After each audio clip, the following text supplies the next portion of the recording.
Okay, we have started the conference. I want to invite the expert panel to the stage. We have Caroline Ottosson from the Swedish Transportation Administration.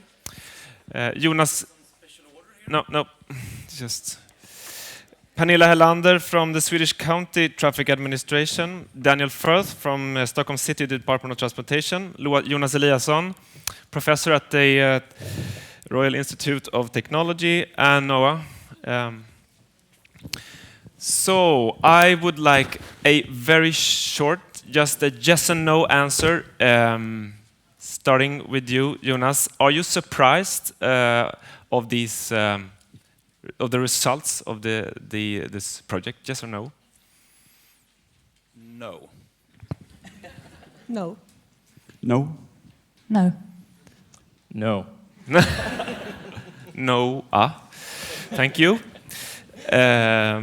So please, maybe Daniel, could you elaborate a little bit about what are your immediate reactions to what you have seen? I think my immediate reaction is I want to know a lot more about who was involved in developing these scenarios. I'd want to dig down into all your data and find out exactly who are these people. That sounds really accusatory, but I think that we are city planning and transportation and architecture. We are a branch that has. We've been a bit guilty of groupthink before, and I think it'd be interesting to know what groupthink and group pressure is maybe playing in this. If we'd asked a group of architects and city planners in the 1960s and 1970s, what would they have said? Would they have said what we are today, or would they have said it's like traffic separation in Järva and those kind of areas? Caroline? I think it's interesting to work with scenarios, and it raises a lot of questions about what will the future look like. And I think it raises questions in my head about the urbanization trends and what we have to do about it. And I think we have to rethink in some ways. For example, for us within transport administration, not only to talk about the transport system, but to put the transport system within this society. And we would like to be a part in developing this society, not only developing the transport system. And actually it's about quality of life in the cities. Mm. Pernilla, do you have any? Well, all these scenarios make challenges for us, of course, but we aim to develop an attractive and sustainable public transport, of course, whatever scenarios there will be in the future. We don't know, but we need to work for attractive and sustainable public transport. So, Jonas, as a researcher, I mean, like a short response to this. Our colleagues, your colleagues. Yes, yeah. I mean, I think the scenarios they do a great job in terms of illustrating the possibilities that we might have in the next 35 years. There might be a risk here that they might understate the difficulties or the time it takes to actually change things, because the urban landscapes that you were showing initially, if you look back 35 years ago, or maybe even 70 years ago, most of them looked actually the same. So the possibilities that we have to actually change things in those particular already existing urban landscapes are actually rather small, which is a bit of a danger here. All right. So we have a lot of subjects and interesting discussions here today. So I would say to all the panels that we try to keep the answers and responses short, and I apologize if I interrupt, keep the discussion going. So I'd really like for the planners here to just tell us something about what are your current policies on transportation, and what are you planning for the future? So maybe you from National Transport Administration can start. Of course, I think it's much about a mindset, going from only planning the transport system to try to be a part in developing the society. And today we have a mission at the Transport Administration. We are responsible for the long-term planning of the 4 transport modes. I think that is good. But I think we also need to focus on not only the transport system, but how to put in livable cities within the planning process. And I think we also have some key things within the planning process. For example, the 4-step principle, that you should not only build new roads, you should try to rethink how to use the system as a part of the society, and how you can make smaller changes to maximize it. And I think that is where we are today. But we really also need to develop the planning process or the planning of the transport system as a part of developing the society, and also the cooperation with communities, for example. So, talking about cooperation and collaboration, moving to the regional level, what do you say, Pernilla? We have 3 goals.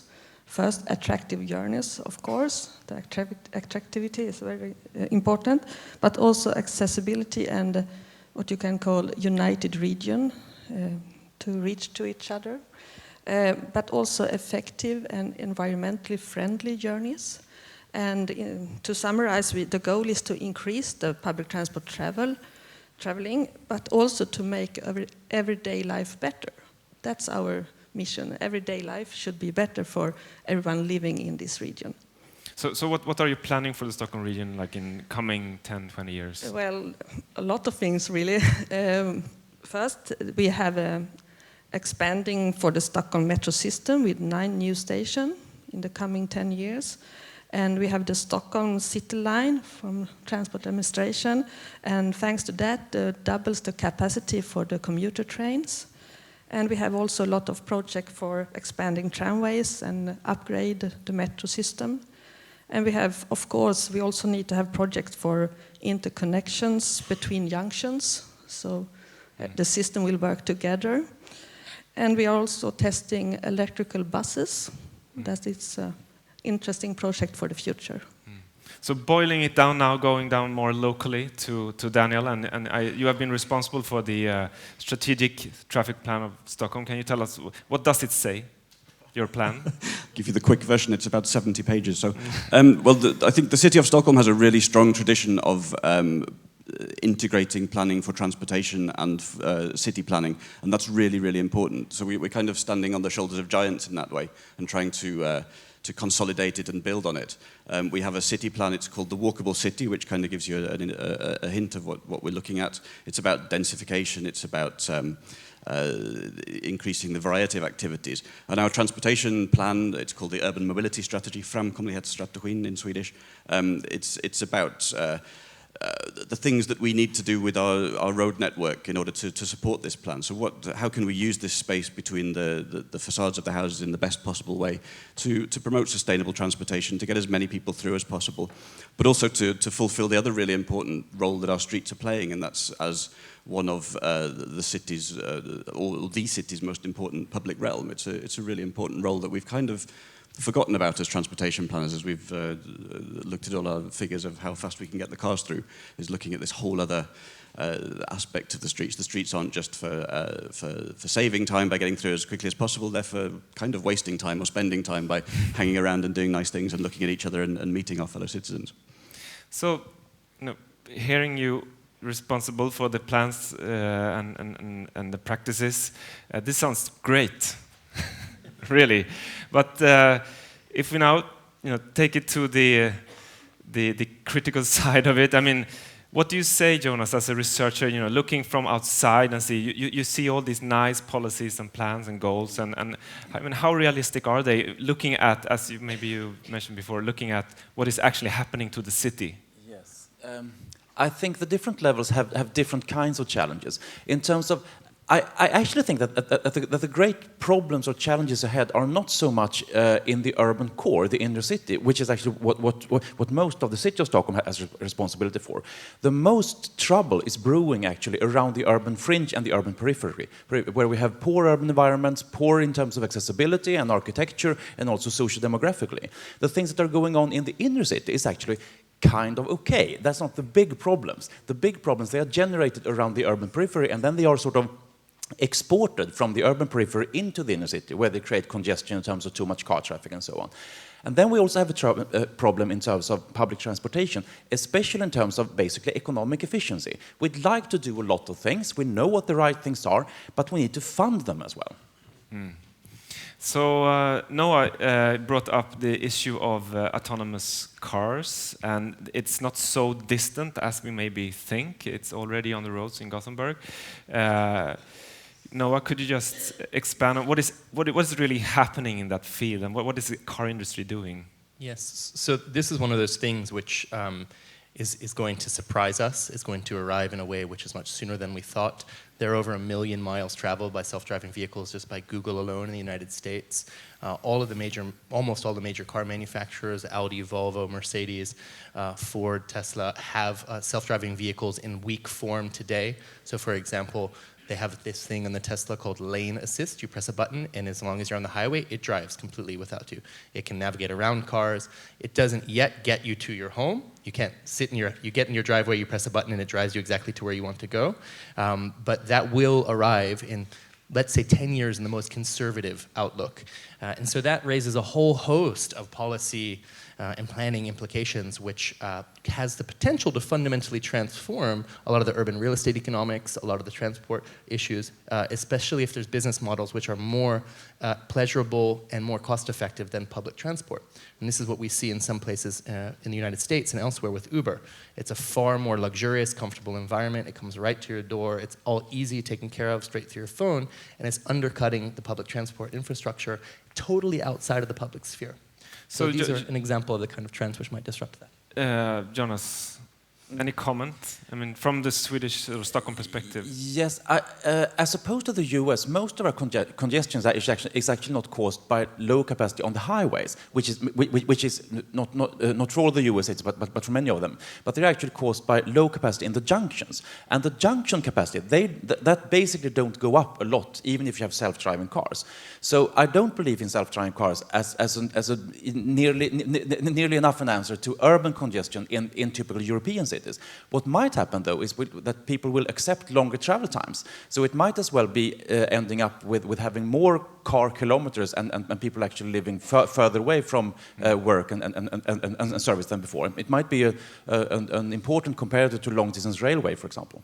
Yeah, so this is an issue we will come back to. I just want to ask Caroline about the highway issue. We are planning highways in Stockholm, but I just heard that, for example, in Helsinki, they're planning to redesign most of their highways to streets and boulevards. And that's a competitive thing that they're doing. What do you think? Do we need highways in Stockholm, urban Stockholm? I think it's not black or white. It's not the other one. Or what should I say? I should say this is a combination of solutions that you need, actually, for Stockholm. We need a bypass in Stockholm. It's a part of the national plan. But we also need to develop, as Jonas says, the urban areas and the areas surrounding the urban areas. And it's not one solution. And then back to the four-step principle. The fourth step is to build new links or new bypasses. And it's not only roads. We heard here before also the tunnel under Stockholm with two new tracks to be able to go with more public transport. So it's a combination of solutions for Stockholm, I think. So will we have more highways apart from, Förbifarten seems to be to come? Ongoing. Yes, ongoing. Are there more highways planned? There will be a new planning period now. We got a new mission for the year 2018 until 2029, and we started that work just recently, and I think this will be a discussion within that work. And it's a mission from the government, so it's a political mission, and we need to work with it. Yeah, so we're looking forward to that dialogue. So, from our point of the research.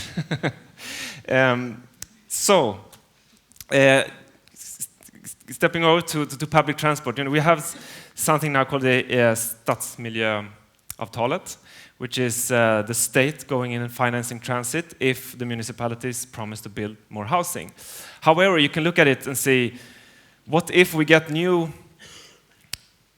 suburbs further out in the periphery? They have a subway station, but they're still quite car dependent. So my questions to you, Pernilla, is how much do you think that we can actually decrease car use? I mean, in terms of how much market share can we take from car use to other modes of transport? In Stockholm, the public transport has a really high market share already, but there are some things that we can do for maintaining and increasing the market share. And as Daniel talked about, it's very important with the denser structure in the cities and combining of the transport planning and the urban planning. That is an important issue. But also to make improvements in performance for the trunk line, the blue buses we have in Stockholm, with dedicated lanes for buses and priority in the street network. It can be easier to go with public transport. It's also very important with improved punctuality for buses, but also... I'm sorry, but you cannot give us a number, like a guess no, how well, much you today we have 80% market share in peak hour, and that's a really high number. But the most important thing for us is to improving the traveling time in public transport, but in the same time reducing the space for the cars. Then we can make the public transport system attractive, and if there is attractive and a high travel time, then we can increase the market share. So that's very important things that we work with, even Daniel, now and for the future, of course. Yes, Daniel, I know you're much working within planning practice. So I would like to ask you, it seems like we have policies for the future. We're trying to look at this bright future of not so many people driving, but it seems also that we are planning like it was the 1970s or something. What we're actually doing is not coinciding with the policies. Do you agree? And how can you change practice within an administration, do you think? I don't agree that we're planning like it's the 1970s, and I think there's some really great things came out of the 1970s anyway, so people are really rude about the 1970s. Maybe not in planning terms some great things, but we who are born there. But I think it comes down to what Jonas was talking about, changing the urban environment, changing people's behavior. It takes a long time, and yes, we have these policies, we've had them for 3-4 years maybe, and I can understand that people are thinking, well, there's nothing happening on the streets. I find that quite hard to understand, because when I go into my office, every room I go into is full of people working on really great projects, and there's some really exciting stuff coming. So you need to be a bit patient. I'm not a patient man, I'm really working on it. We need to be patient, good projects are coming. At the same time, we need to think about how we can use some quick interventions that achieve things rather faster. So, that, for example, what we've done in the south part of Götgatan, these examples of parklets that you're showing around the city today and for the next week or so. And there's some issues about permits that we need to be getting into. I think one of the things that concerns me more is whether we're really achieving the goals that we're setting out, or the goals that have been set for us, rather, by the politicians, when we do rebuild things. And I think there's an issue that we really need to look at the kind of assessment methods that we're using. Cost-benefit analysis is a really good tool. It's a really strong tool if you're making a really big investment in infrastructure. But if you're using cost-benefit analysis to look at how should we reallocate the space in this street, then this dominance that journey times for motor vehicles in particular has, it drowns out everything else that we're trying to achieve, that are the kind of things that are in your scenarios and the kind of things that are in all our strategies about making the city a more attractive environment. So I think that's something we need to talk about. So one thing is that you have the policy, and other things that you do. The third thing is, where do you put your money? And I would like to ask Jonas, once again from an outside perspective, I mean, do you think, we know that less than 1% of the state budget goes to the cycling infrastructure, for example, and we know that there are studies showing that if you put 1 krona into the bike infrastructure, it gives 13 kronas back to society. And so my question is, you from the outside, when you see it from the outside, do you think that these nice policies actually coincide with funding and investments where we put our money? Well, I think that the national investment plan doesn't do a really good job of spending money on the most cost-efficient projects, and but that applies also when you look only at roads or only at railways or only at bicycles. So there is a certain amount of misallocation, not only across modes but also within the certain modes. Now, in terms of urban things, I think that in many cities, at least the larger cities here, the urban cores are actually doing a kind of okay job, and they actually have most of the power and also most of the money when it comes to things like bike lanes, for example. Whereas the national government, which you mentioned, have spending 1%. Well, that's because the national government don't own or don't operate a lot of bike lanes, whereas the cities both have the power and the opportunity to do so. But what I think should be done is that the urban fringes, I mean places in Stockholm like Norrtälje and Haninge and Nynäshamn and so on, they should be doing a better job of supporting the strategies that we're talking about. But they have all the incentives to still use urban sprawl to basically compete for households and firms. Yeah. We have big challenges. Noah, before the congestion charges, 70% were negative. Now, 70% is positive. This says something about the realpolitik situation. And we know politicians are elected every 4 years and so on. Could you say something about how to encourage politicians to take brave decisions for the future, although they have to look in short term as well? Yes, I'm not sure encourage is the right word, because politicians are going to do what the people want in many respects. That's kind of their job. So I think what we could do is to try and build courage amongst the population, amongst the experts, to try things, because change is scary, change is hard, and no one likes to have change forced upon them. So, these images are a particular example. This is an easy way to imagine a different future. The parklets that you'll see this afternoon and the walk tours are going on, these are an easy way of imagining a different future that are quite low barriers to experimentation, and it lets people see it and feel it and touch it, which help maybe build a larger space for a willingness to change or a willingness to accept bolder visions and then maybe demand bolder visions, and then that will give the politicians the freedom to actually deliver upon that. But I think we have to try and give politicians the space and the support to be bold, not force them. Yeah, so let's wrap this thing up. Anyone who wants to just a quick last word? Because then we will do the same thing with you as we did with the audience just later. We want you to make a quick vote on the scenarios. So anyone for Free City? Can I motivate? No? No. Okay, anyone for Techno City? And Eco City? Okay. I like the combination, techno-eco. So thank you so much. An applause for the panel. Give them the hand.